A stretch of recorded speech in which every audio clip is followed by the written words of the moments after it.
So if you guys just like to introduce yourselves? Sure, my name is Dan. I'm Nathan. I guess we're half of Medina Lake. Yes. Great. Okay, so Medina Lake is the name of your band, obviously, and it tells the story. It's a fictional town, isn't it? And it tells the story throughout albums. Can you tell us a little bit more about that concept?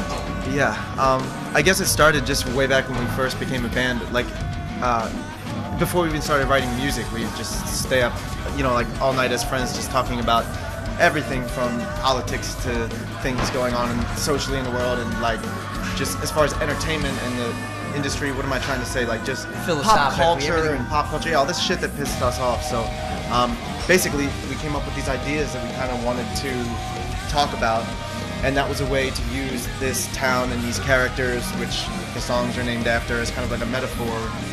So it's not real life, and we don't have to be like up there preaching and being political, but we can say some of the things through the story. So you guys are obviously on tour at the moment, and you've got quite a few sold out shows here in England. Yeah. How does it feel to be so successful, like across the pond? I think it's really surprised us initially, and now too. This is our third headlining tour, and we played a lot of these places, and we're fortunate enough to sell them out on like our first headlining tour. And a lot of times when a band is new over here, you could feel the buzz. Like we were a new band and people wanted to see what it was about. So you've been to Leeds before, haven't you? You've played here. Yeah. Well, you've been to the Leeds Festival, obviously. Yeah, but I think this is our third or fourth time at the Cockpit too. So we've been here a bunch. Yeah. Cockpit's a good venue to do. It's amazing. It's the best place to go to. It's one of those venues that just has this vibe of like anything can go off at any time, It's just kind of this electric, crazy. It's our favorite kind of thing, especially when it sells out, because everybody's packed so tightly together and so hot and sweaty. There's also no barrier, which is really fun for a band like us, because kids are just right there, just literally falling onto the stage while the crowd's surfing. Your latest album, Attics to Eden, is out now. Yep. What are your plans for the future? Well, we just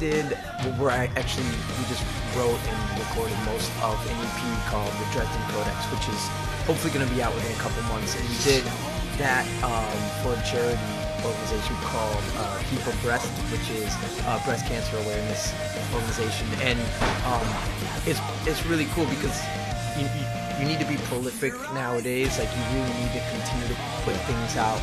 Well, I'm sad to say it. That's all the questions we have, but it was lovely.